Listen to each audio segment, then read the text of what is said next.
وما تدري نفس ماذا تكسب غدا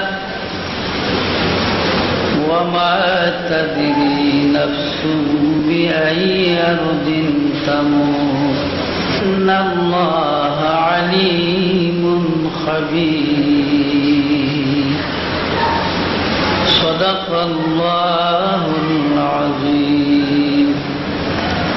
وبلغنا رسولنا الكريم صلوا عليه وسلموا تسليما الله زاد محمدا تعظيما صلى الله ভিতরে জায়গা আছে দিকে আর যাবে যে বাবা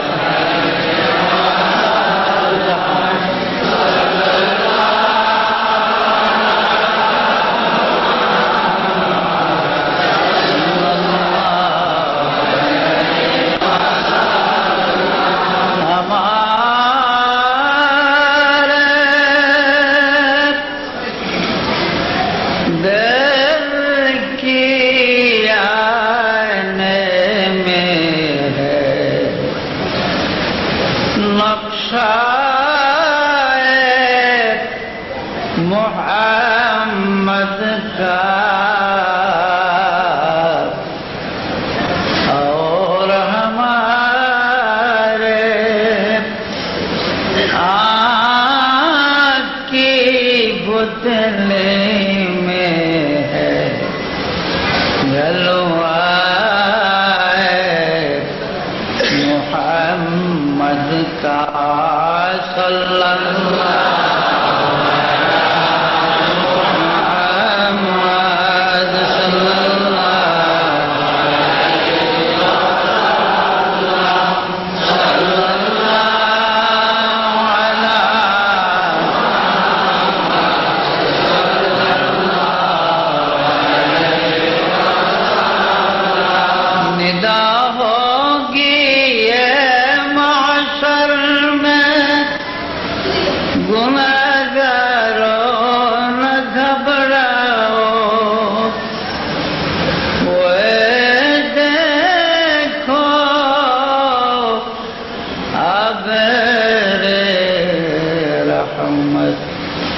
झूम कर उठा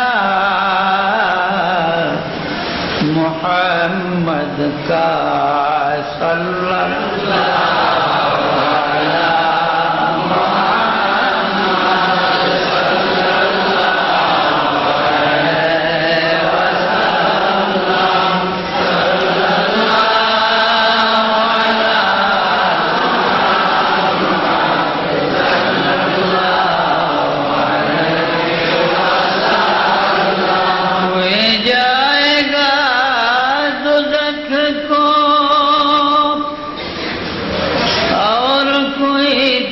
जन्नत में जाएगा मदीने की तरफ मदीने की तरफ दौड़ेगा दीवाना मोहम्मद का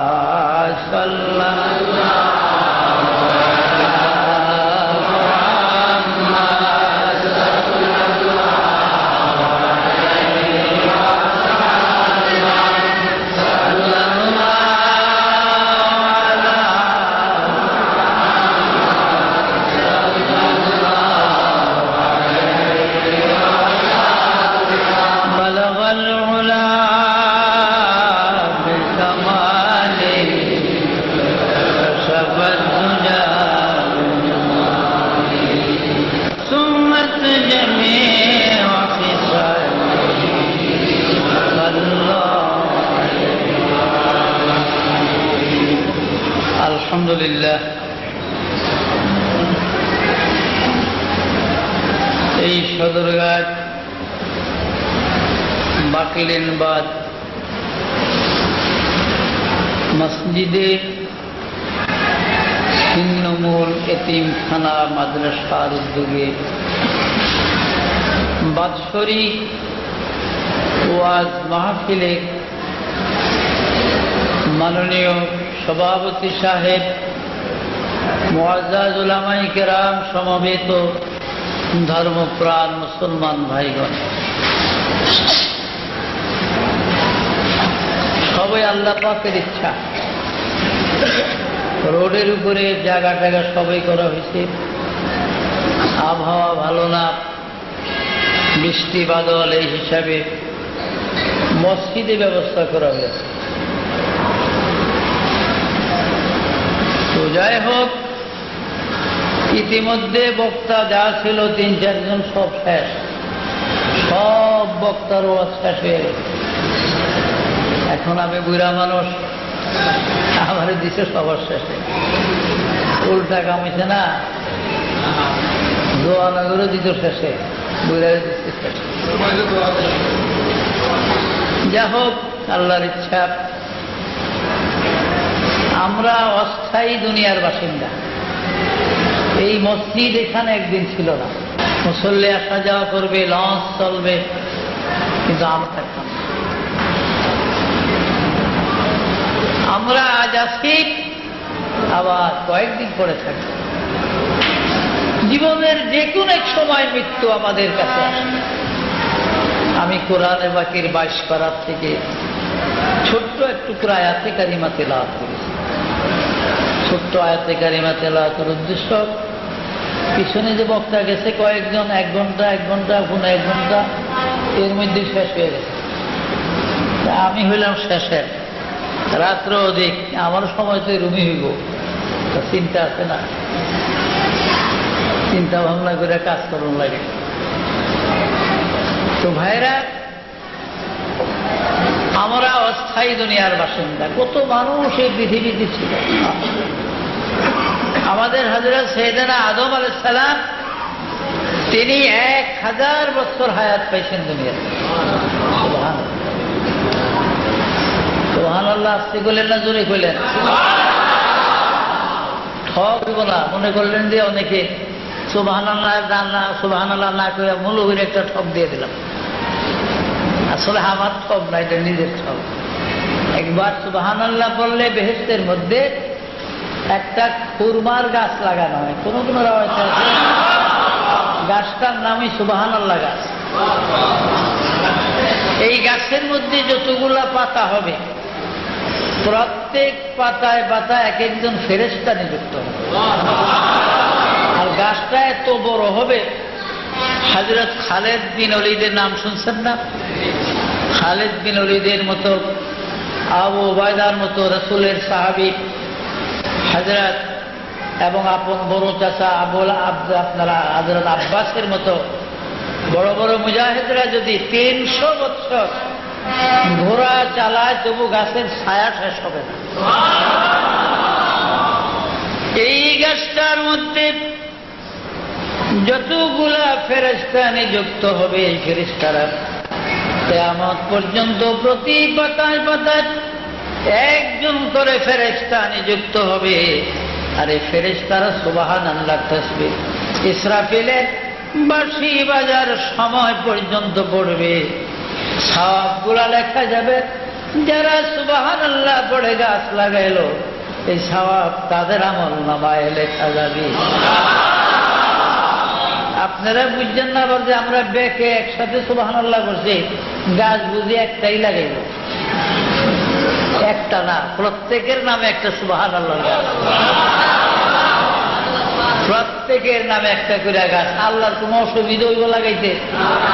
আল্লাহর তো কোন ফায়াকুনের কারবার, কোন ফায়াকুনের কারবার। এখন গাছ লাগায় যদি আল্লাহ কয় এটার মধ্যে আম ধর, মান্দার গাছ তো বড়ই ধর, আল্লাহ করলে ধরবো না? বড় গাছ লাগিয়া তেঁতুল খাইতে ছেলে হইব না আপনারা, কিন্তু আল্লাহ পারে। এটা কার শক্তি আছে? আল্লাহর শক্তি আছে। দেখেন না, বট গাছ কত বিরাট বিরাট না বট গাছ? কিন্তু বট গাছের গোটাগুলা খুব ছোট না, পথিক গামছা বিছায়া এভাবে শুয়ে রয়েছে বট গাছের। চিন্তা করে আল্লাহর আকল নাই, বলেন নাউযুবিল্লাহ।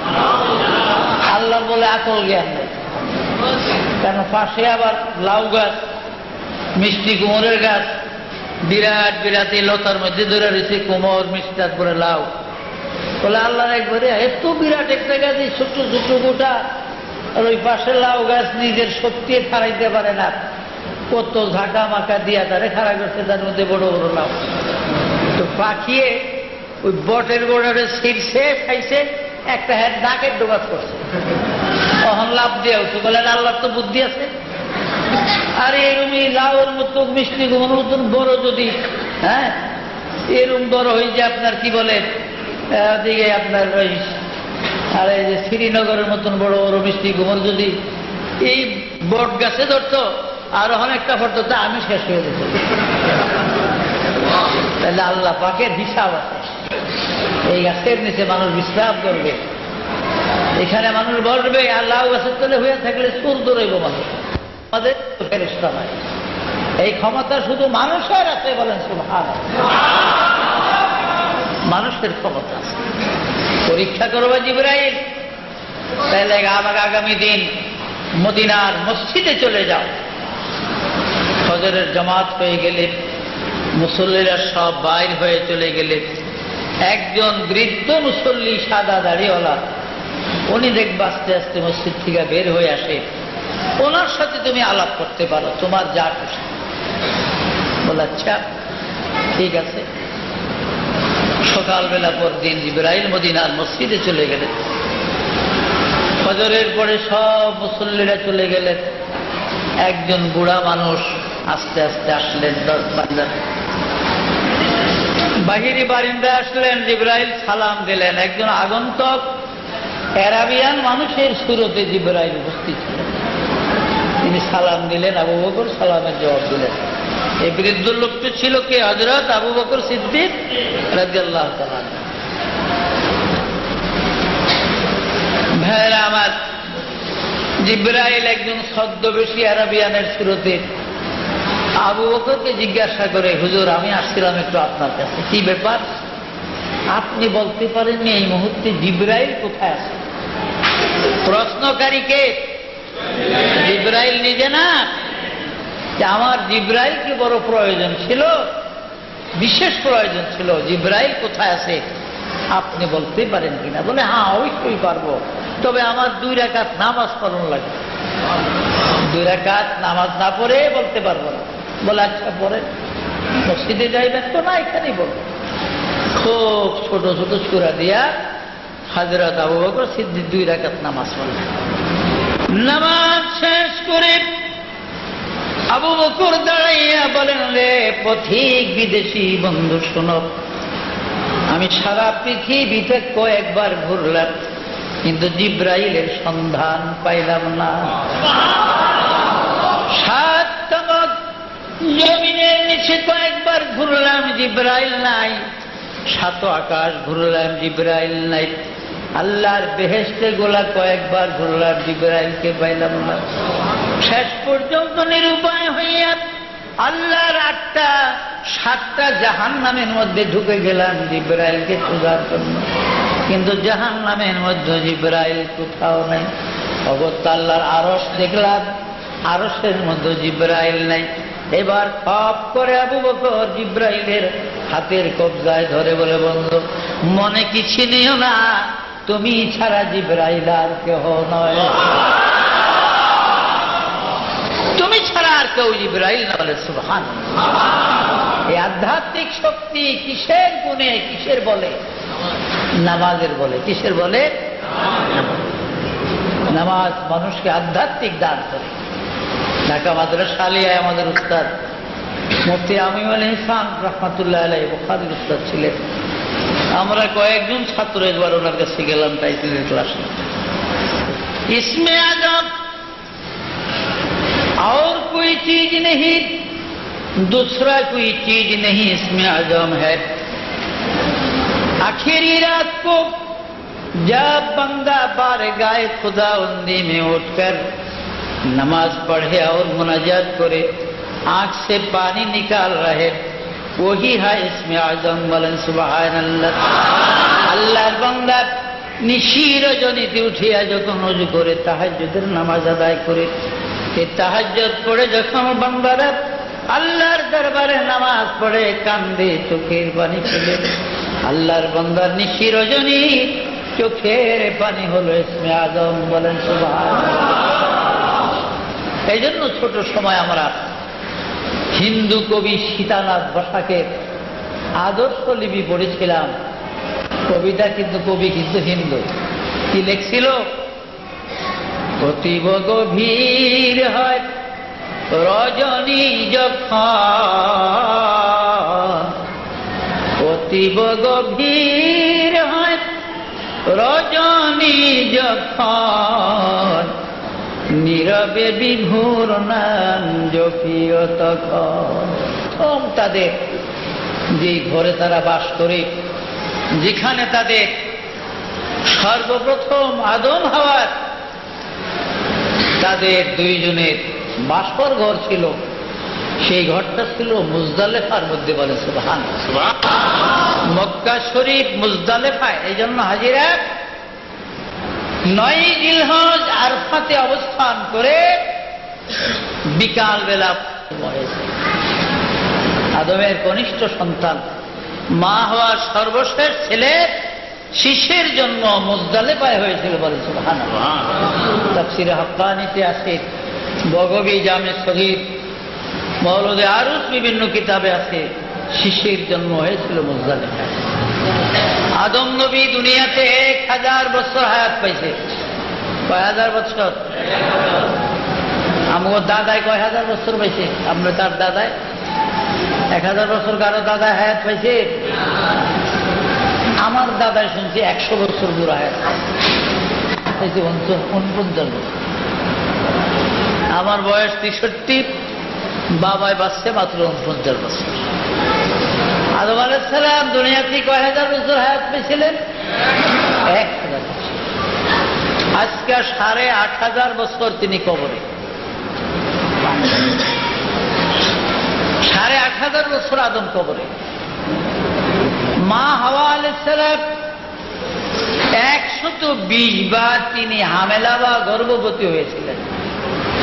হাওয়া আলাইহিস সালামের সন্তানগুলা 6 জায়গাতে হয়েছে। বলেন সুবহানাল্লাহ।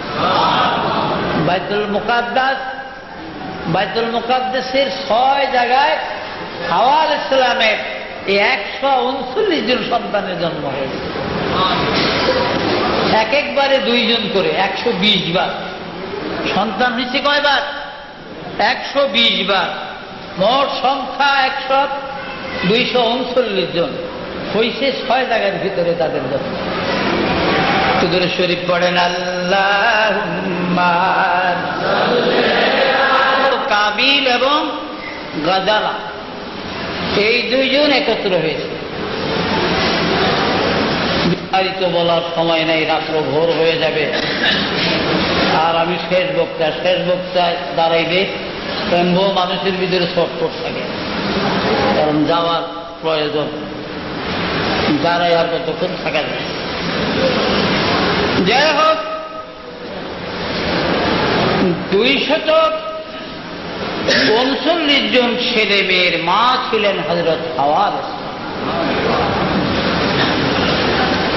হযরত আদম আলাইহিস সালাম, হাওয়া আলাইহিস সালাম দুজন গেলেন তারা হজ করার জন্য। হজ করতে গেলে, যদি হজ করতে গেলে আপনারাও নাকি আবার বলতে পারেন কাবা শরীফ বানাইলো বলে ইব্রাহিম নবী, আদম হজ করলো কি এর মধ্যে? দেখো না, হ্যাঁ? কাবা যদি আদমে বা হযরত ইব্রাহিম নবী বানায় থাকে, তা আদম আলাইহিস সালাম হজ করলো কোথায়? আসলে কাবা শরীফ ইব্রাহিম আলাইহিস সালাম বানায় না। এই কাবা বানাইছে প্রথম ফেরেশতারা। তায়েফের মধ্যে একটা জায়গা আছে ওয়াদি মুহাররম নামে।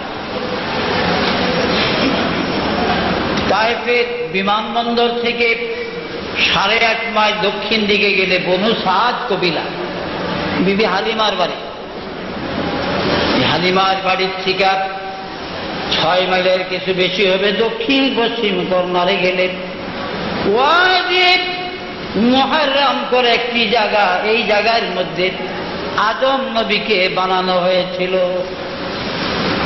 আদমের বানাইবার 10,000 বছর পূর্বে কাবা ঘর প্রথম ফেরেশতারা তৈরি করে। আদমের বানাইবার 10,000 বছর আগে ফেরেশতারা প্রথম খানায় কাবা বানায়। নূহ আলাইহিস সালামের তুফানের সময় কাবা নষ্ট হয়ে গেছিল তার বুনিয়াদ ইটপাটকেল করে। এরপরে জিবরাইল ফেরেশতাদের বানানো বুনিয়াদ থেকে পথ দেখিয়ে দিছে, জায়গা চিনিয়ে দিছে, এখান থেকে আবার আপনি কাবা নির্মাণ করেন। ইব্রাহিম আলাইহিস সালামের দ্বারা ইসমাইল ইব্রাহিম বাপ বেটা 2 জন লোকে হাজেরা জিবরাইল মিকাইল পাথর আইনা দিতেন, সাহায্য করতেন খানায় কাবাকে। যাই হোক, আদম আলাইহিস সালাম মা হাওয়াকে নিয়ে হজে চলে গেলেন, 1 বছর রইলেন তারা হজ। এদিকে ইবলিস শয়তান সুযোগ পেয়ে গেছে, সুযোগ পাইয়া বুড়া দরবেশের সুরত ধইরা কাবিলের কাছে গেছে। বলে, কাবিল, তোমার মা বাবা কেমন একটা অবিচার করলো তোমার উপরে। বলে, কি? বলে, তোমার সাথে জন্ম হইল বিবি হয় আপনার আকলিমা। কাবিলেরে বললো আর কি যে তোমার সাথে বিবি গাজালার জন্ম হইল, আর হাবিলের সাথে হইল আকলিমা। হ্যাঁ, তো আকলিমারে বিবাহ দিলে হাবিলের সাথেই দিবে, আর গাজালারে তোমার সাথে দিবে, কিন্তু উল্টা পাল্টা করে গেল তোমার বাবা। অতি সুন্দরী রূপসী গাজালাকে দিল হাবিলের কাছে বিবাহ, আর গাজালার চেয়ে কম সুন্দর মহিলা বিবি আকলিমাকে দিল তোমার কাছে বিবাহ। এই একটা অবিচার তোমার বাবা আমায় করলো। বললো, হুজুর ঠিকই তো করছে, এখন কি করা? বলে, করার কিছু নেই, আমার কাছে একটা বুদ্ধি আছে। এই যে পাথরটা দেখো না, এই পাথরটা লইয়া যাও। এই পাথরটা নিয়ে ওই যে হাবিল বৈশা আছে পাহাড়ের কিনারায়, গিয়া তার মাথার উপরে জোরে এভাবে ছাইরা দাও, পাথর বিশার হয়ে যাইব। বউ দুজন তোমার হয়ে যাইব, আকলিমা হইব, গাজালা হইব। ইবলিস শয়তান এই বুদ্ধি দিয়ে দিল কারে? কাবিলের। ছোট ভাই কাবিল গিয়ার কোনো কথা নাই, কারণ ভাইয়ে যে মইরা যাবে এটা জানে না। পাথরটা মারলে যে মরাটা বুঝে না তাদের। গিয়া পাথরটা ছাইরা দিছে, মাথা ফেটে রক্ত বের হয়ে হাবিল জড়ি পড়ে মরে গেছে। কিরে কি হইল? এগুলি কি পড়ে? রক্ত যে লাল রক্ত, নামও জানে না। ভাইয়ের শরীরে রক্তগুলা কাবিল 2 হাতে কাছিয়ে কাছিয়ে মুখে রক্তগুলো নিজের মুখে মাখলেন, মাথায় গুলা নিজের মাথায় মাখলেন, শরীরে রক্ত নিজের শরীরে মাখলেন। এইভাবে গালের সঙ্গে গাল লাগাইয়া ভাইয়ের মুখের সাথে মুখ লাগাইয়া কাবিল কান্দে, ভাইরে ওই বুড়া লোকটার কথায় তোমার মাথায় পাথর মারলাম, তুমি কেন এই অবস্থা হইলাম? একটু কথা বলো ভাই, আমি তো কোনো অপরাধ করি না, আমার সাথে কথা বলো। কিন্তু ভাই যে মরে গেছে এটা কাবিল জানে না। কিতাবে লেখে 6 মাস পর্যন্ত কাবিল হাবিলের লাশ বহন করে কাঁধে লইয়া সিরিয়া দামেস্ক বাইতুল মুকাদ্দাসের জমিনের মধ্যে 6 মাস পর্যন্ত ঘুরে, 6 মাস পর্যন্ত ভাইয়ের লাশ কান্দে করে ঘুরে ঘুরছে কাবিল। আর কান্ত, ভাই রে, তুমি যে এমন হইবা, এত নিঠুর হয়ে যাইবা, আমার সাথে কথা বলবো না অভিমান করে। যদি জানতাম ওই দরবেশের কথা, আমি পাথর মারতাম না। কিতাবে লেখে 6 মাস যখন হয়ে গেছে, আদম হাওয়া তো জানে না তারা দুজন মক্কায়। এদিকে আল্লাহ পাক 2 জন ফেরেশতা কাকের সুরত করে পাঠিয়ে দিলেন। 2টা কাক ঠোকরা ঠুকরি করে, একটা কাক মরে গেলে আরেকটা জীবিত কাকটা মরা কাকটার উপরে কতগুলি খড় কুটা মাটি আনিয়া যখন ঢাকতে শুরু করেছে, এবার কাবিল বুঝল তাহলে আমার ভাইয়ের ওই অবস্থা হয়েছে। আমার ভাইয়ের এই অবস্থায় হয়েছে। তখন এই বাবারা সিরিয়ার জাবানা সোয়াদের উপরে কাবিলের খেয়াল, আমার ভাইকে আমি এমন উঁচা জায়গায় রাখবো যে পৃথিবীর কারো কবর যেন অত উঁচা জায়গায় আর না হয়। সিরিয়ার কালো পাহাড় বা জাবানা সোয়াদের উপরে উঠাইয়া পাথর মাটি আনিয়া ভাইকে শোয়াইয়া ওইভাবে যেই নিয়মে কাকটাকে শোয়াইছে এই নিয়মে হাবিলকে শোয়াইয়া কাবিল তার ভাই হাবিলকে কবর দিয়া দেয়। আজও আছে হাবিলের কবর সিরিয়ার জাবালে আসওয়াদের উপরে। আমি গুনাহগার, অনেকবার জিয়ারতের তৌফিক আল্লাহ দিয়েছিলেন, বহুবার হাবিলের কবর মাপিয়া মাপিয়া দেখছি ভাইয়েরা আমার। 142 হাত লম্বা কবরটা হাবিলে। এটা হলো পৃথিবীর সর্বপ্রথম কবর। এর আগে আর কোন মানুষ মরে নাই। হাবিলের কবর দুনিয়ার সর্বপ্রথম কবর। হাদিস শরীফে আছে পৃথিবীর সর্বশেষ যেই মানুষটি মারা যাবে সবার পরে যেই লোকটি ইন্তেকাল করবে ওই সর্বশেষ মৃত মানুষের অন্ধকার কবরের মধ্যে 40,000 বছর থাকবে। এখন হিসাব করেন, সবার পরে যিনি মরবে সে যদি 40,000 বছর কবরে থাকে তাহলে আমরাও তত কত বছর থাকবো? কবরে থাকা লাগবে না বাবা? কি বলেন? কবরে যাওয়া লাগবে নি? আরে টাকা পয়সা জমিদারি আর কত করবি বাহাদুরি, ওরে খটপা লঙ্গর সোনার বাড়ি কারে যাবি দিয়া রে কবর দেশে যাইয়া। একলা কবরে কেমনে রে থাকবি, ওরে ভাই বন্ধু সারিয়া রে কবর দেশে যাইয়া। একদিন চুল পাকিবে দন্ত পড়িবে, তোর যৌবনে পড়ে যাবে ভাটি, ক্রমে ক্রমে খুলিয়া পড়িবে তোর এই রঙ্গিলা দালানের মাটি রে বন্ধু, পারাসার বানাইলা ঘর বাড়ি। তার জন্য সুন্দর ঘর বাড়ি তৈরি। একদিন মরতে হবে। হ্যাঁ, কন্ট্রাক্টর জহিরুল ইসলাম শাহ বাংলাদেশের শ্রেষ্ঠ। তিনি বাজিতপুরের ভাওয়ালপুর জায়গাটার নাম, যেখানে মেডিকেল কলেজ করছে। ঢাকা মেডিকেলের অন্তত 10 গুণ জায়গা, 10 গুণ বেশি জায়গা। ঢাকা মেডিকেল হাসপাতালের চেয়ে 10 গুণ বেশি জায়গা, অনেক বেশি বিল্ডিং ইমারত করে তিনি ভাওয়ালপুরের মেডিকেল কলেজ হাসপাতাল কন্ট্রাক্টর জহিরুল ইসলাম শাহ। আজকে কোথায় বাবা এই ধন দৌলত জমিদারি জায়গা জমি? পৃথিবীর বহু দেশে তার বাড়ি আছে, আজকে কই গেছে? এমন একটা বাড়িতে রয়েছে যে বাড়িতে দাদাই গেছে, যেমন বাড়িতে চাচায় মায়, ওই সব সেই মাটির বাড়ি। এই বাড়িতে একদিন আমার আপনারা যাইতে হবে, হবে না?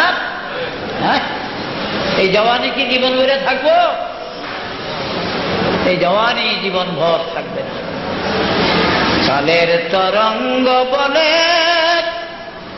যে রত্ন ভাসিয়া গেলে ফিরিয়া আসে না।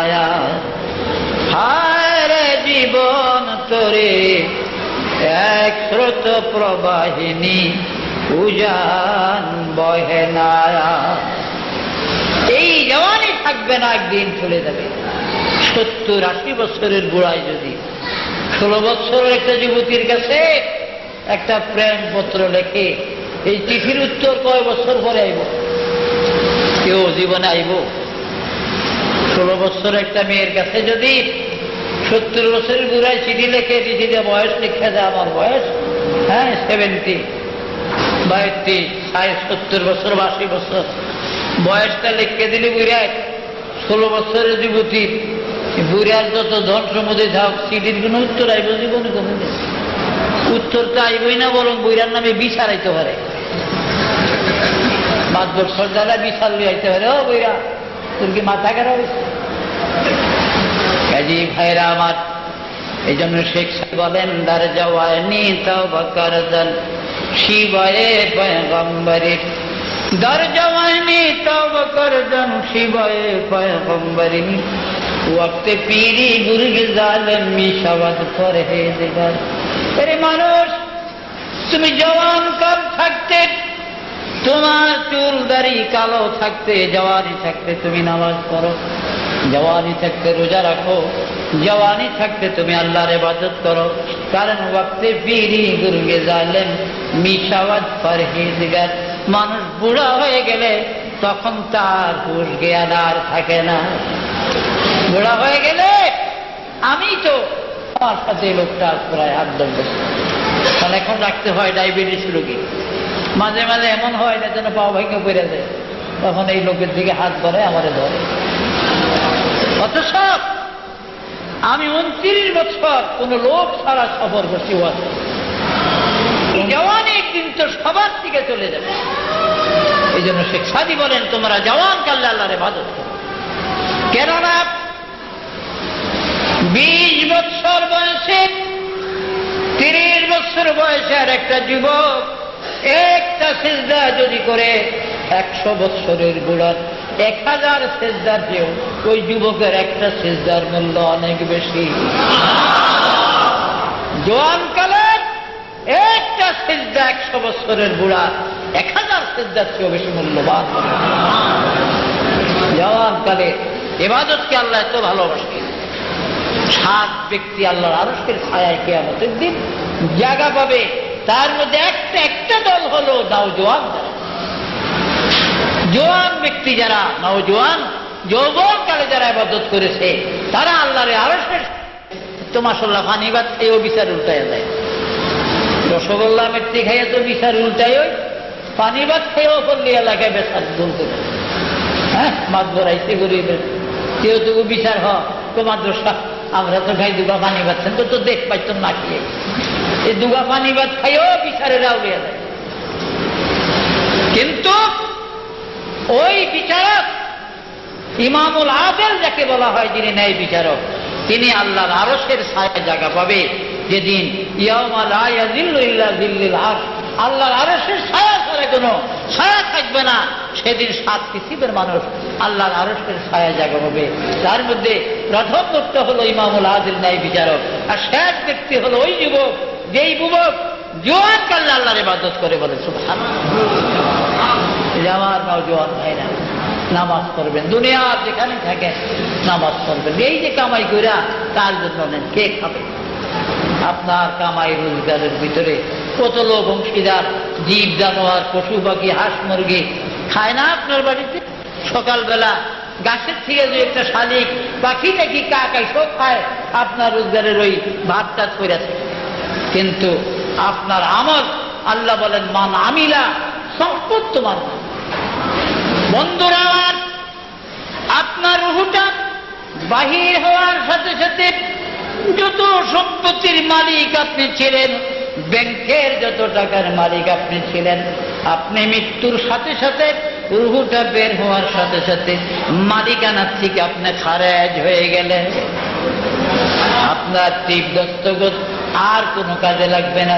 আপনার লাশ কবরে রাখার আগেও আপনার স্ত্রী, আপনার ছেলে মেয়েরা সম্পদ বিক্রি করতে পারবে।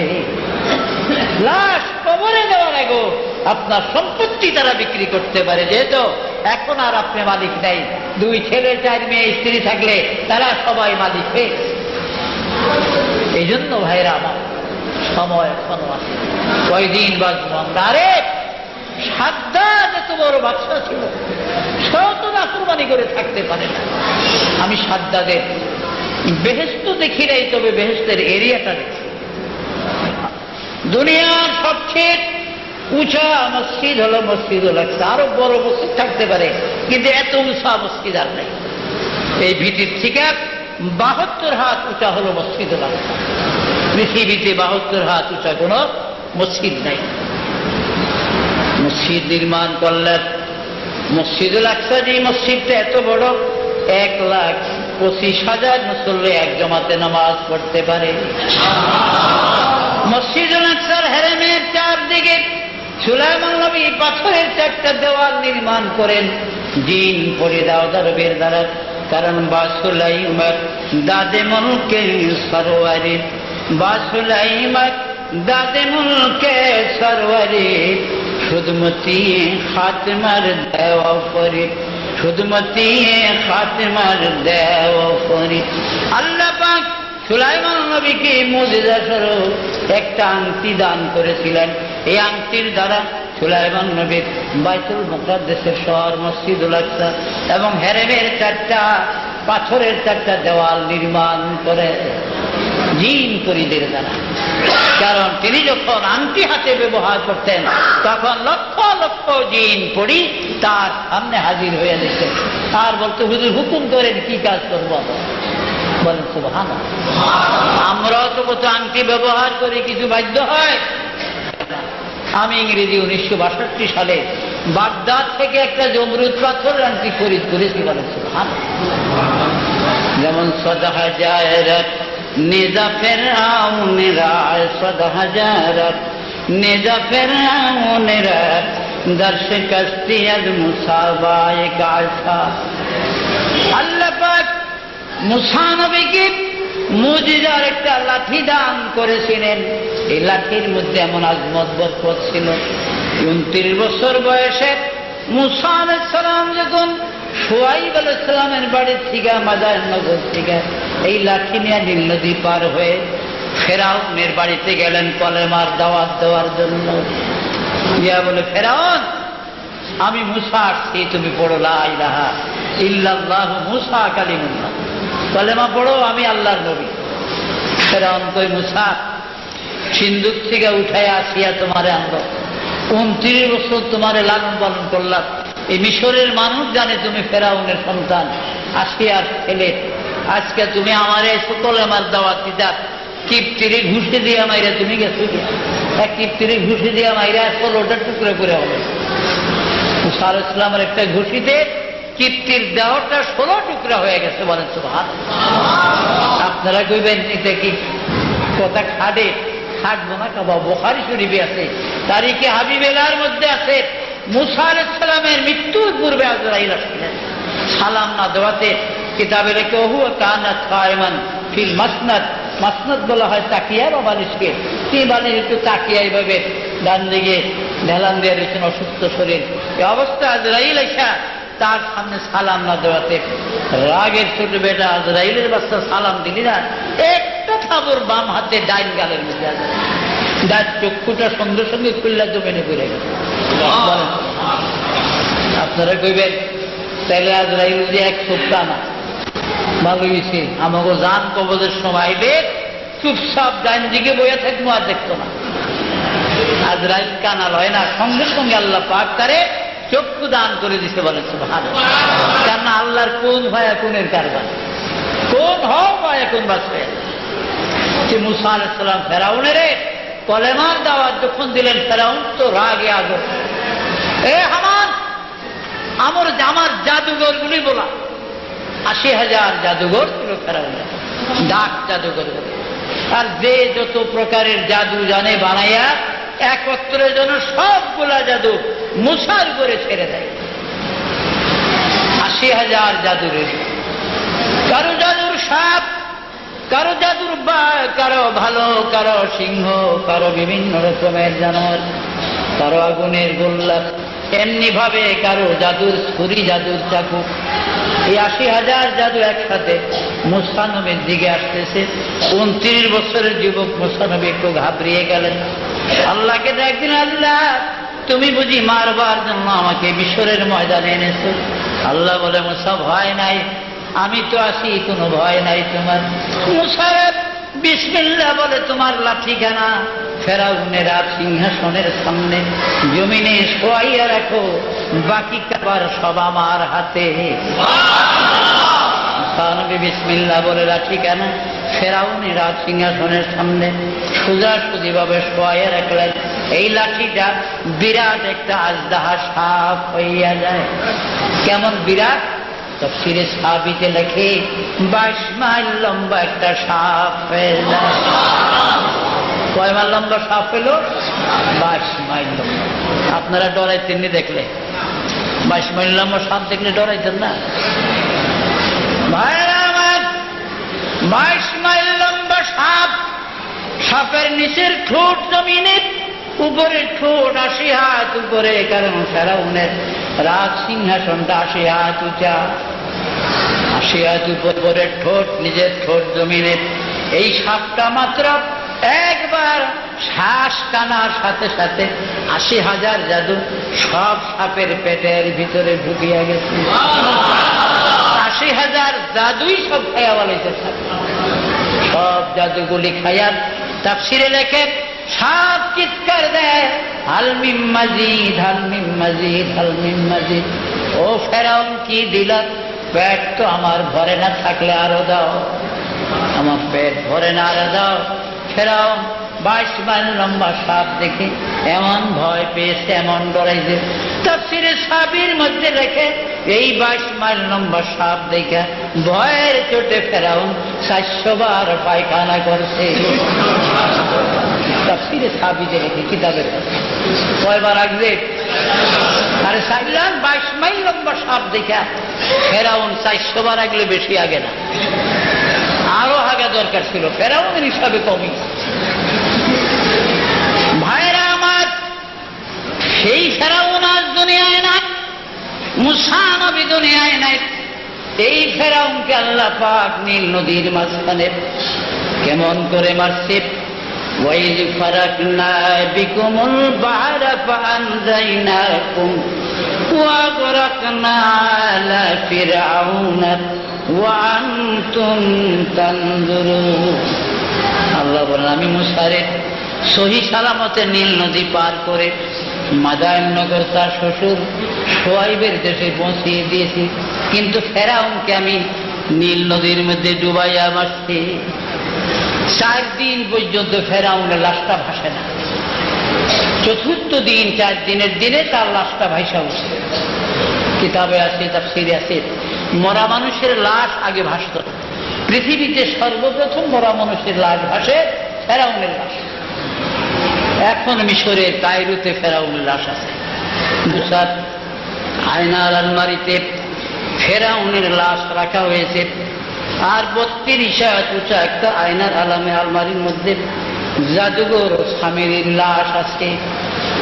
মিশরি মহিলারা, কুর্দি মেয়েরা, তুর্কি মেয়েরা, ফিলিস্তিনি মহিলারা, বিভিন্ন মেয়েরা জিদ্দে ছুটে যাইয়া ফেরাউনের লাশের সামনে গালিগালাজ করে আর জুতা মারে। ইয়া গাওয়াজ, ইয়া মালাউন, ইয়া আসিবুল্লাহ, ইয়া ফেরাউন।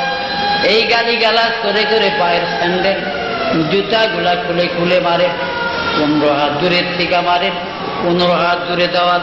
কিন্তু আয়নার আলমারির সঙ্গে বাবা জালি লাগানো আছে।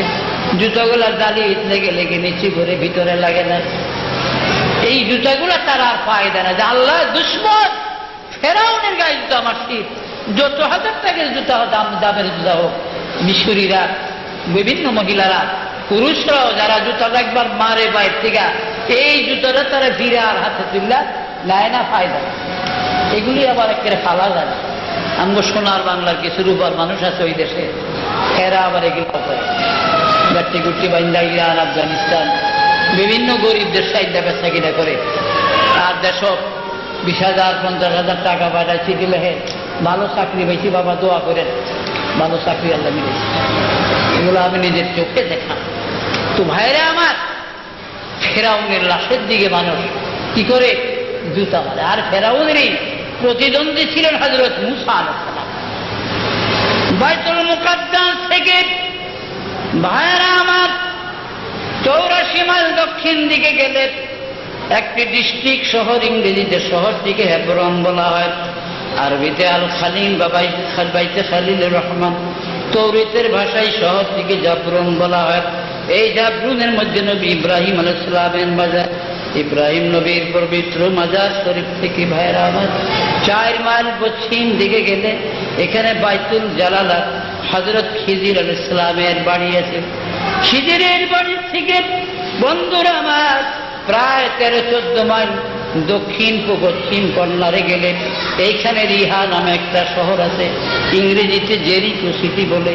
এইখানে হযরত মুসা নবীর মাজার শহর। এইখানে 12 জন পয়গম্বরের কবর আছে। মুসা আলাইহিস সালামের কবরটা মাত্র 24 হাত লম্বা। জিরে হাফিজ নামে একজন নবীর কবর আছে, এই কবরটা 87 হাত লম্বা। সুমাইল নামে একজন নবীর কবর আছে, তার কবরটা 108 হাত লম্বা। হযরত নবী শামাউন আলাইহিস সালামের কবর 128 হাত লম্বা কবর। 7টা কবরের গায়ে নাম লেখা আছে, 5টা কবরের গায়ে নাম নাই। মুসা নবীর কবর সহ শামাউন আলাইহিস সালাম, যে শামাউন নবীকে ইহুদিরা পাগুলা লাগতেন, শিকলগুলা টুকরা টুকরা হইয়া কোথায় চলে যেত, ইহুদিরা একটা টুকরাও খুঁজিয়া পায় না। এইভাবে ইহুদিদের 1000 শিকল নষ্ট হয়েছে শামাউন নবীকে আটকাইতে। সেই শামাউন আলাইহিস সালামের কবর দেখা গেছে। মুসা নবীর কবর সহ এই 12 জন পয়গম্বরের কবরের কিনারে বহু মুসলমানরা জিয়ারতের জন্য দাঁড়ায়।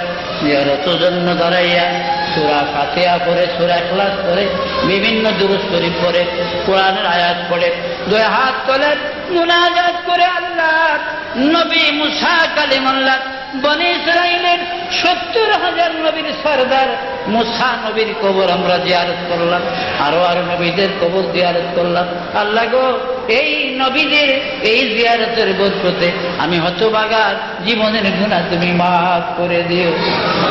অথচ মুসা আলাইহিস সালামের প্রতিদ্বন্দ্বী দুশমন ফেরাউনের গ্লাসের কাছে যায়, আমার পায়ের জুতাগুলা খুলে খুলে মারে।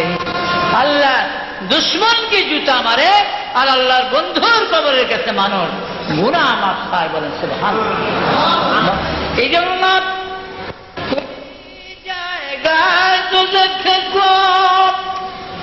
और कोई तो जन्नत में जाएगा, मदीने की तरफ दौड़ेगा दीवाना मोहम्मद का।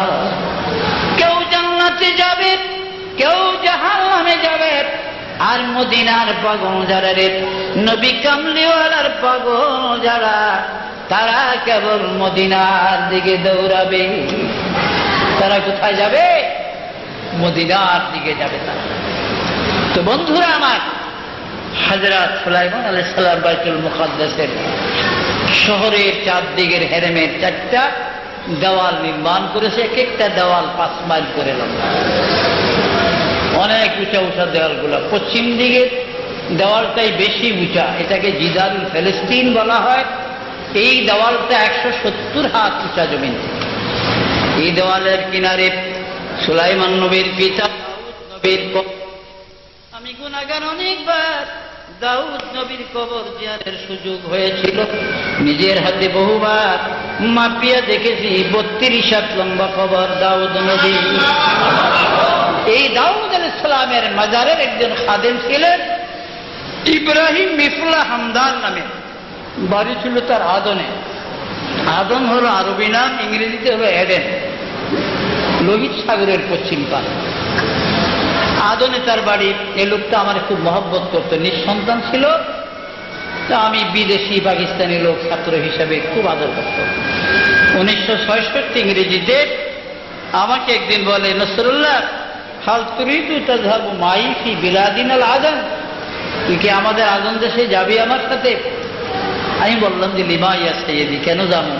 হাল ফি ফিল বিলাদিকুম রাউদাতুল আম্বিয়া রাউদাতুস সাহাবা আলাইহিmus সালাতু ওয়াসসালাম, আপনাদের আদনের মধ্যে কি কোনো নবী সাহাবাদের কবর আছে নাকি? কই না, ওয়াল্লাহি মা ফি রাউদাতিল আম্বিয়া ওয়ালা সাহাবা ফিল বিলাদিনা ওয়ালাকিন ফিল বিলাদিনা ফি জান্নাতি সাদ্দাদ, কিন্তু সাদ্দাদের বেহেশতটা আমাদের দেশে আছে, দেখবি। আমার খুব আগ্রহ হলো, হেলিকপ্টারে 66তে ওনার সাথে আদন গেলাম। ভাইয়েরা আমার, আদনের বিমানবন্দর থেকে 16 মাইল দক্ষিণ পশ্চিম দিকে গেলে বাজেবা শহরের সীমানার এখান থেকে আরম্ভ করে 8 মাইল প্রস্থ, দৈর্ঘ্য 32 বর্গ মাইল, বিশাল এলাকা নিয়ে সাদ্দাত বেহেশত বানাইছে। এক একটা দেওয়াল 8 মাইল করে লম্বা, আর প্রত্যেকটা দেওয়াল 3000 কামরা বিশিষ্ট সাদ্দাতের বেহেশত। শহর গ্রাম বিভিন্ন এলাকা বস্তির থেকে যুবতী মেয়েদেরকে মায়ের বুক খালি করে সাদ্দাতের সৈন্যরা জোর করিয়া আনিয়া সাদ্দাতের বেহেশতের হুর বানায়। এইভাবে 12,000 কামরা সাদ্দাতের 12,000 মেয়েদেরকে সাদ্দাতের বেহেশতের হুর বানায়। কারণ শুনছি আল্লাহর বেহেশতের মধ্যে হুর আছে, হুর ছাড়া বেহেশত কে যাইত?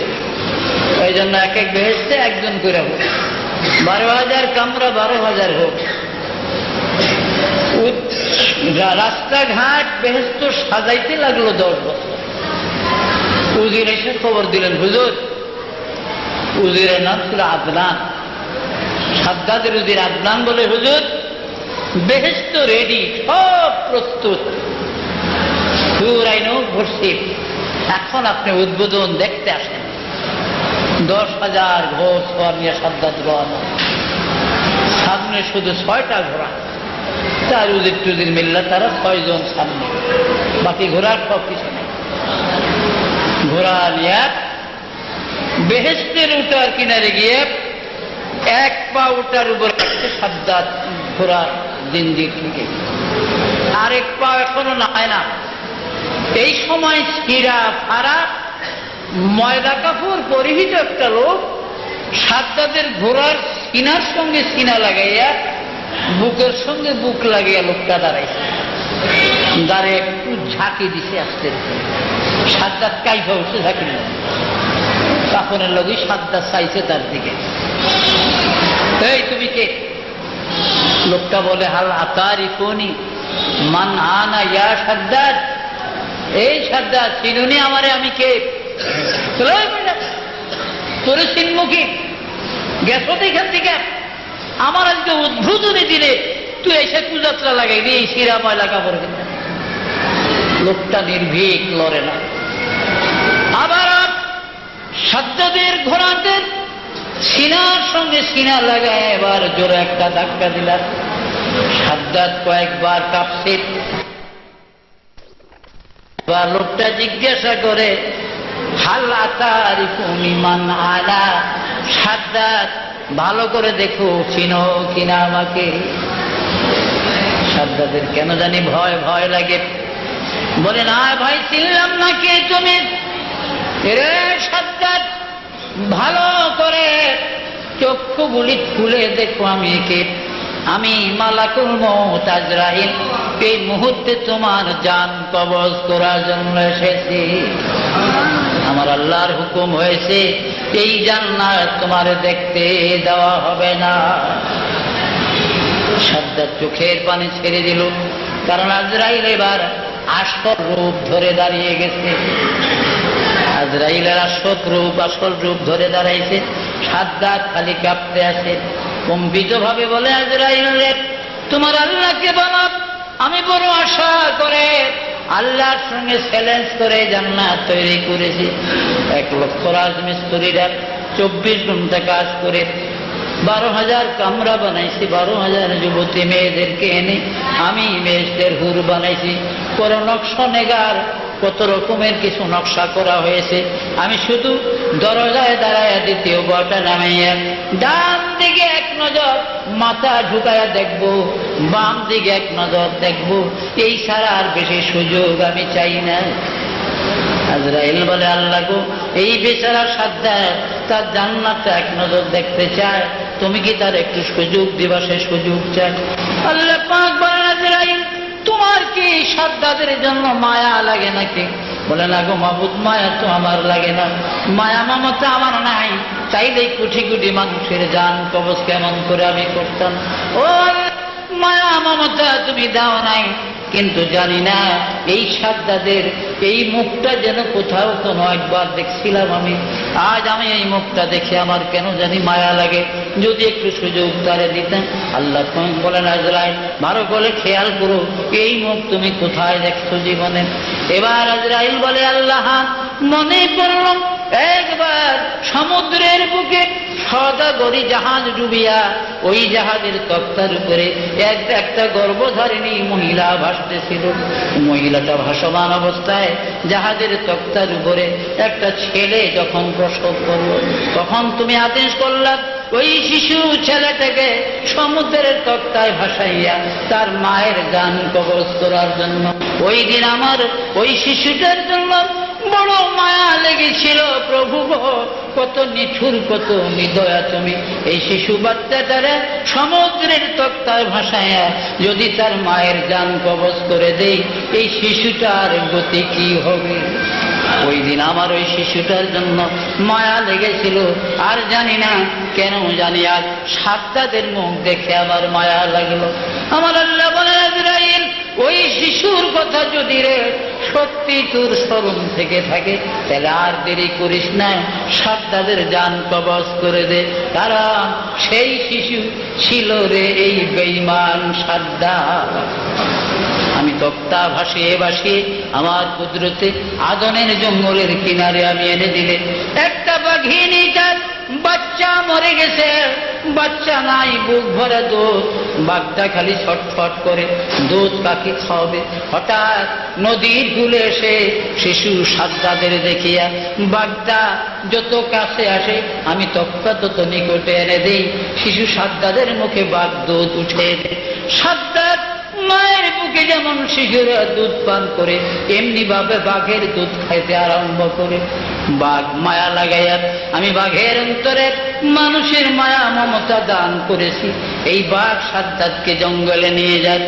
মায়ের মতো শিশুকে যেভাবে মা পালন করে, এইভাবে বাঘ একদিন, 2 দিন নয়, 13টি মাস পর্যন্ত আমি বাঘের দুধ খাওয়াইয়া এই বেঈমান সাদ্দাদের লালন পালন করেছি। আজ আমার সঙ্গে নাফরমানি করে নিতে পারত না, জান্নাত বানাইছে আজরাইল। এই জান্নাত আমি তারে দেখতে দিব না। আর দেরি করিস না, তাড়াতাড়ি তার জান কবজ করে দে, যেহেতু এই জান্নাত আমি তারে দেখতে দিব না। এবার আজরাইল আমাকে দিয়া বলেন, আরে ও বেঈমান সাদ্দাত রে, এইবার তোর পরিচয় পেয়েছি রে বেঈমান, আর দেরি হবে না, রেডি হইয়া যা রে বেঈমান, এখনই তোর জান কবজ হয়ে যাবে। আজরাইল আলাইহিস সালাম রূহটা কবজ করে নিয়ে যায়। সাদ্দাদের খালি খাসাটা দরজার মধ্যে পড়ে থাকে। কাজে বন্ধুরা আমার, বলে না আজকাল গান আসেনি, মা আমার সাধ না মিটিল, আশা না ফুরিল, সকলই ফুরায় যায় মা। মার কাছে আশার গান। আরে মাই তোর কি স্বাদ মিটাইব? মাই তো স্বাদ মিটিয়ে যাইতে পারতো না, মাই তো মইরা দেবে। একমাত্র মানুষের স্বাদ, মানুষের আশা পূরণ করতে পারে কে? আল্লাহ। কাজী ভাইরা, আসল আশা কি দুনিয়া না পরকাল? আশার জায়গা কোনটা? পরকাল হলো আশা। এটা তো কিছু না, এটা না, দুনিয়াটা কিচ্ছুই না। এটা একটা টার্মিনাল, এটা একটা প্ল্যাটফর্ম, এটা একটা বাস স্টেশন। বাস আসলো, সরে চলে গেলাম। লঞ্চ আসলো, লঞ্চে উঠলাম, টার্মিনাল পরে গেল গিয়ে বরিশাল, চাঁদপুর, ফরিদপুর, মক্কা। সুতরাং এই দুনিয়াটা একটা টার্মিনালের মতো, এখানে মানুষ আসবে, আবার গন্তব্যস্থলে চলে যাবে। কাজী ভাইরা আমার, কবরে গেলে বিপদ আছে, মুসিবত আছে। ওই মুসিবতের জন্য প্রয়োজন নিজের একটা নেককার দিনদার পরেজগার সন্তান, হাফেজ কোরআন, আলেম ছেলের প্রয়োজন। টাইটেল পড়েছি আমরা, আমাদের উস্তাদ ছিল তাফসীরে কাশফের উস্তাদ ছিলেন হাফেজি কোরআন ছেলে।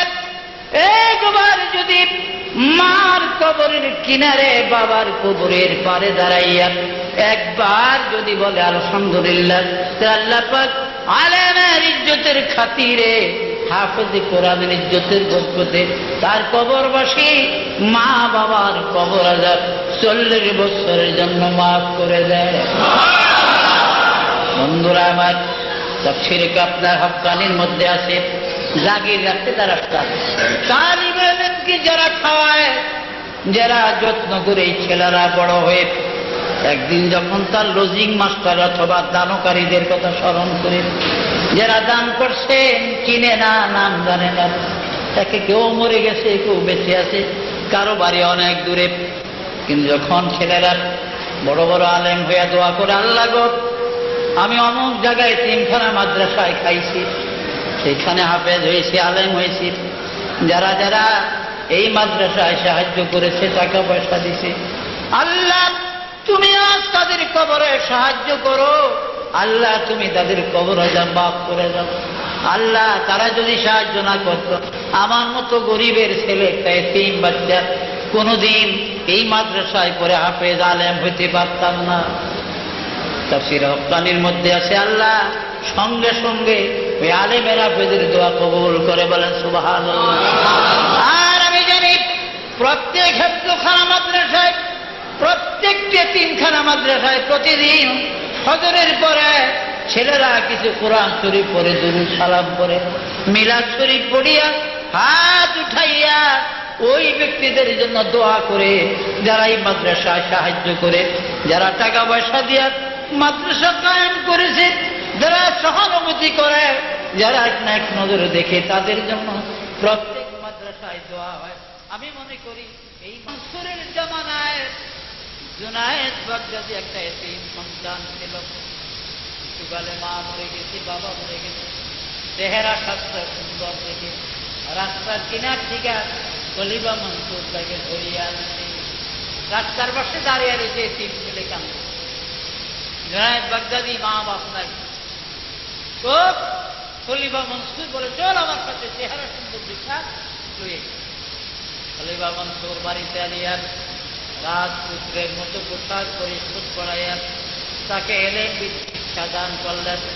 এলেমের সাথে সাথে ভাইরা আমার জুনায়েদ বাগদাদি বিরাট একজন বড় পালোয়ান হয়ে গেলেন, কুস্তিগীর হিসাবে হয়ে গেলেন। লেখাপড়ার ফাঁকে ফাঁকে কুস্তি করে, বক্সিং খেলে, কুস্তি করে, মশহুর হয়ে গেছে তৎকালীন সারা আরব। একদিন খলিফা মনসুর নিজে কুস্তির একটা প্রতিযোগিতার ময়দান বানাই, দেখা যায় এই লোকটা আস্তে আস্তে 1-2 কদম করে খলিফা মনসুরের সামনে আসলেন। আয়সা বলে, খলিফা বাগদাদ, যদি আপনি হুকুম দেন আমি আপনার এই জুনায়েদের সঙ্গে কুস্তি করব, কারণ কোনো পালোয়ান আসলো না, ময়দানটা খালি যাবে, এটা আপনার একটা সম্মান হবে না, একটা অসম্মানী হবে, আপনার বদনাম হবে।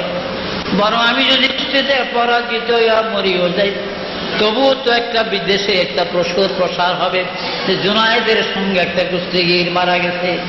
কুস্তিগিরতে কি হ্যাংলা না পাতলাই দেখবে কিছু চিন্তা করতো না, একটা কুস্তিগিরই মনে করবে আমার। বাদশা বলে, মিয়া খলিফা মনসুর কই, তোমার শরীরের যে অবস্থা, আমার জুনায়েদে আঙ্গুল দিয়া গুতা দিলে তুমি কয় ফলো ঠেয়ালে ভরো আল্লাহ জানে। বলে, হুজুর আমি পড়ি আর মরি, কোনো কথা নেই, আপনি বর্ষই রাখেন আমার থেকে, আমি লিখে দেই, আমি মারা গেলে কেউ আপনার কাছে দাবি করবে না, কোনো মামলা মকদ্দমা করবে না। বাড়ি কই তোমার? আমার বাড়ি হলো মদিনার। আমি মদিনার থেকে শুনছি আপনার এখানে কুস্তির প্রতিযোগিতা জুনায়েদের সঙ্গে। আমি কয়েকদিনে হাঁটিয়া বড় কষ্ট করে মদিনার থেকে বাগদাদ এসেছি। বলে, এখানে একটা সই করো। ঠিক এই মদিনাবাসী যা দাঁড়াইছে, জুনায়েদ খালি হাসে হেরে দেখা। জুনায়েদ বাগদাদের নিকটে গিয়া হাতটা টানিয়া ধরলেন জুনায়েদের, আর কানের কাছে মুখ লাগাই মদিনাবাসী, জুনায়েদ, ও জুনায়েদ, আমি মদিনার মানুষ রে জুনায়েদ, আমি আওলাদে রাসূল, আমি নবীর বংশের একটা ছেলে, মদিনার থেকে এসেছি। আমার কয়েকটা ছেলে লেখাপড়া করাইতে পারি না পয়সার অভাবে, আমার কয়েকটা মেয়ে বিবাহের উপযুক্ত, কিন্তু টাকার জন্য বিবাহ দিতে পারি না, বড় গরিব আমি। জুনায়েদ, আমি জানি এই কুস্তিতে আমি পরাজিত হব, তোমার সঙ্গে আমি পারবো না, আমি বহু জানি, কিন্তু তবেও যদি জুনায়েদের আমাকে আওলাদে রাসূল মনে করে নবীর দেশের একটা ছেলে মনে করে জুনায়েদ, আমার ছেলেগুলো লেখাপড়া শিখাইতে পারি না, পয়সার কাঙ্গাল আমি, আমার উপযুক্ত মেয়েগুলা বিবাহ দিতে পারি না। রে জুনায়েদ, ইচ্ছা করে যদি তুমি পরাজয় বরণ করে আমাকে জয়ের সুযোগ দিতেন, তাইলে আমি চিরজীবন মদিনার নবী রওজা ধরিয়া তোমার জন্য দোয়া করতাম রে জুনায়েদ। এই কথা বলার সাথে সাথে জুনায়েদের সঙ্গে হাত ধরাধরি শুরু হয়ে গেল, কুস্তি শুরু হয়ে গেল। দু একটা রাউন্ডের পরে হঠাৎ জুনায়েদ ধাস করে জমিনে পড়ে যায়। জুনায়েদ জমিনে পড়ে গেলেন। মদিনাবাসী জুনায়েদের বুকের উপরে বসে যখন আল্লাহু আকবার বলে চিৎকার করলেন, সারা বাগদাদে হইচই পড়ে গেল। বাদশার পালক সন্তান, এত বড় শক্তিশালী নওজোয়ান জুনায়েদকে এই মদিনাবাসী দুর্বল লোকটা অন্তরে পরাজয় করে দিল। 1 লক্ষ দিনার দিয়া প্রতিশ্রুতি অনুযায়ী খলিফা মনসুর মদিনাবাসীকে বিদায় করে দিলেন। রাত্রে জুনায়েদকে নিজের কামরায় নিয়ে বললেন, জুনায়েদ, এত লালন পালন করে এত খাওয়াইলাম, লক্ষ লক্ষ টাকা তোমার পিছনে ব্যয় করলাম, আজ তুমি আমার মুখে চুনকালি দিলা, মদিনাবাসী লোকটার সঙ্গে তুমি কুস্তিতে পারলা না, পরাজয় বরণ করলাম, এর কারণ কি? এবার জুনায়েদ বলে, ও বাদশাহ, আবার কথা এবার শোনেন। লোকটা যখন আমার কানের কাছে মুখ লাগায়া বলেছিল, জুনায়েদ রে, আমি মদিনার সন্তান, আমি আওলাদে রাসূল রে জুনায়েদ, আমার কয়েকটা মেয়ে বিবাহের উপযুক্ত, বিবাহ দিতে পারি না টাকার জন্য, আমার কয়েকটা ছেলে মাদ্রাসায় পড়ে, খরচ দিতে পারি না। ও জুনায়েদ রে, তুমি ইচ্ছা করে যদি পরাজয় বরণ করতা, আমি মদিনায় যায় রাসূলের রওজায় জীবনভর তোমার জন্য দোয়া করতাম। কাজী বাদশাহ গো, ওই মদিনাবাসীর মুখে আওলাদে রাসূল শব্দটা আমার কানে আসার সাথে সাথে আমি কেমন করে যে জমিনে পড়ে গেছি বলতে পারি না। বলেন সুবহানাল্লাহ। রাত্রিতে জুনায়েদ বিছানায় শুয়ে আছে, গভীর রজনী। জুনায়েদ বাগদাদি স্বপ্নে দেখে আল্লাহর হাবিব তার শিয়রের কিনারে বসা, নবীজি বসা তার পাশে, এবং বুকের উপরে আমার নবীর দুনো হাত দিয়া। রাসূল বলেন, জুনায়েদ রে, আজকে কুস্তির ময়দানে আমার আওলাদে রাসূলকে, আওলাদে রাসূলের নাম শুনে আমি নবীর মহব্বতে তুই ইচ্ছাকৃত পরাজিত হইয়া 1 লক্ষ দিনারের সুযোগ মদিনাবাসীকে দান করলি। এই জন্য আমি আর মদিনার রওজায় থাকতে পারলাম না, তোর সঙ্গে দেখা করতে আসলাম। আল্লাহ পাক এই মুহূর্তে তোর নাম আউলিয়ার দপ্তরে লিখে দিয়েছে। আর জুনায়েদ রে, কাল কঠিন হাসরের ময়দানে আমি রাসূল যেই বেহেশতের মধ্যে থাকবো, ওই জান্নাতে তুই আমার সঙ্গে থাকবি। কাজী বন্ধুরা আমার, এতিম বাচ্চারা রাসূলের আওলাদ হিসাবে, কারণ হুজুর সাল্লাল্লাহু আলাইহি ওয়াসাল্লাম বলেছেন, আলেমরা আল উলামা ওয়ারাসাতুল আম্বিয়া, আলেমরা নবীদের ওয়ারিস, উলামায়ে কেরামরা নিঃসন্দেহে মিদাদুল উলামা আফজালু মিন দিমায়ে শুহাদা। আলেমের কলমের কালি শহীদের রক্তের চেয়ে বেশি মূল্যবান। বলেন সুবহানাল্লাহ। এই মাদ্রাসার এতিমখানা ছিন্নমূল এতিমখানা মাদ্রাসার জন্য আমি 1000 টাকা চাইলাম। রব্বির হামহুমা কামা রব্বায়ানি সগীরা, রব্বির হামহুমা কামা রব্বায়ানি সগীরা। আল্লাহ, এ আবহাওয়ার দুর্যোগের মধ্যে আল্লাহ যিনি মাহফিল শেষ হলো, আল্লাহ তোমার কাজের ভিতর হিকমত আছে জানি, নিশ্চয়ই তুমি হিকমতের জন্য করেছো। আল্লাহ, এতিম এই মাদ্রাসা ছিন্নমূল এতিমখানা মাদ্রাসার উদ্যোগে দিনী জলসার এখন সমাপ্তি ঘোষণা হলো। আল্লাহ মুনাজাত করতেছে। আল্লাহ উলামায়ে কেরামগণ ওয়াজ করেছেন, নসিহত করেছেন। কত পীর বুজুর্গানে দিন, কত নবী রাসূলদের, এ আল্লাহ কত কোরআন হাদিসের ওয়াজ নসিহত হয়েছে, ভুল পেদামা বেয়াদবি মাফ করে দিন। এর হাজি হাদিয়া সওয়াবগুলা সোনার মদিনায় নবীজি রওজায়ে পাকে পৌঁছে দিন। রাসূল পাকের আনোয়ার বেজওয়াজ মুতাহহারাত সাহাবায়ে কেরাম আজমাইন দারওয়ায়ে পৌঁছে দিন। तमाम अंबिया साहबा शुहादा सिद्दीकीन सालेहीन प्रत्येकेर आरोहाय पौঁছে দিন। तमाम জাহানের পীর মাশায়েখ ওলে গাউস কুতুব দরবেশ প্রত্যেকের রূহে পাকে হাদিয়া পৌঁছে দিন। तमाम পৃথিবীর মাটির নিচে যত মুসলমান কবরবাসী আছে আল্লাহ প্রত্যেকের রূহে পাকে হাদিয়া পৌঁছে দিন। আল্লাহ পাক আমরা যারা উঠাইছি আমাদের সকলের মা বাপ ভাই বোন দাদা দাদি নানা নানি শ্বশুর শাশুড়ি বোন ভাগেরা আজকে যারা দুনিয়ায় নাই তাদের কবর জান্নাতের বাগান করে দিন।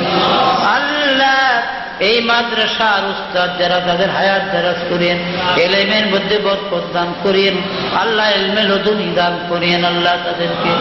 আল্লাহ যারা মাদ্রাসায় পড়ে এই ছিন্নমূল এতিমখানা মাদ্রাসার ছাত্র যারা আল্লাহ তাদেরকে হায়াত দারাজ করেন, রোগ শোক বিমার আজাব থেকে তাদের হেফাজত করেন আল্লাহ। তাদের রিজিকের ব্যবস্থা এই ঢাকা রাজধানী এলাকার সদরঘাট এলাকার বাকরের মাঝে থাকার এই এলাকার মুসলমানদেরকে তৌফিক দিয়ে দান করার জন্য আল্লাহ যারা যাদের দানে যাদের টাকায় যাদের মহব্বতে যাদের পয়সায় এই মাদ্রাসা চলতেছে আল্লাহ আপনি তাদেরকে ভালোবাসেন, আপনি তাদেরকে মহব্বত করেন আল্লাহ। যারা ব্যবসায়ী তাদের ব্যবসার মধ্যে বরকত দান করেন, যারা চাকরিজীবী তাদের চাকরির মধ্যে বরকত দান করেন আল্লাহ। যারা শিক্ষকতা করে তাদের শিক্ষার মধ্যে বরকত দান করেন আল্লাহ। যারা লেবার আল্লাহ যারা কষ্ট মৃত্যু আমাদের সামনে দাঁড়াবে প্রভু